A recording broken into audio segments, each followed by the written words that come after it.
શ્રી સ્વામિનારાયણ સંપ્રદાય દ્વારા 42 સંસ્થાઓના સહયોગથી આંતરરાષ્ટ્રીય મહારક્તદાન કેમ્પનું આયોજન કરાયું।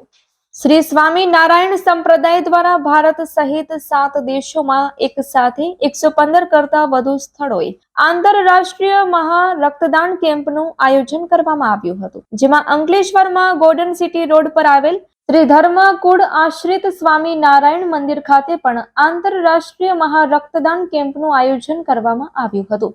200 વર્ષ પૂર્વે એટલે કે સંવત 1881 ના કારતક સુદ 12 ના દિવસે ભગવાન શ્રી સ્વામિનારાયણે પોતાના વરદ હસ્તે સંપ્રદાયના મુખ્ય કેન્દ્ર સ્થાન વડતાલ ધામમાં શ્રી લક્ષ્મી નારાયણ દેવ, શ્રી હરિકૃષ્ણ મહારાજ, શ્રી રાધા કૃષ્ણ દેવ અને શ્રી ધર્મદેવ, શ્રી ભક્તિ માતા સહિત શ્રી વાસુદેવ નારાયણની સ્થાપના કરી હતી, જેના 200 વર્ષ થવાના અવસર પર તેમજ શ્રી લક્ષ્મી નારાયણ દેવના ગાદીના પીઠાધીશ્વર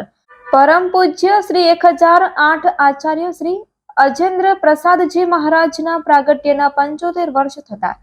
વડતાલ ધામ દ્વિશતાબ્દી મહોત્સવ અને પરમ પૂજ્ય આચાર્ય મહારાજના પ્રાગટ્ય અમૃત મહોત્સવ વર્ષ તરીકે ઉજવવામાં આવી રહ્યો છે।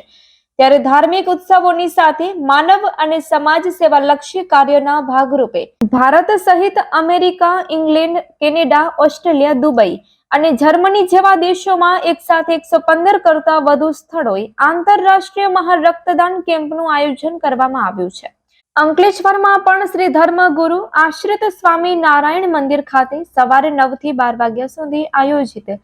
આંતરરાષ્ટ્રીય મહારક્તદાન કેમ્પમાં 100 કરતા વધુ મહિલા પુરુષ રક્તદાતાઓએ રક્તદાન કરી સમગ્ર કાર્યક્રમને સફળ બનાવ્યો હતો। Report by Ketan Mehta, Ankleshwar.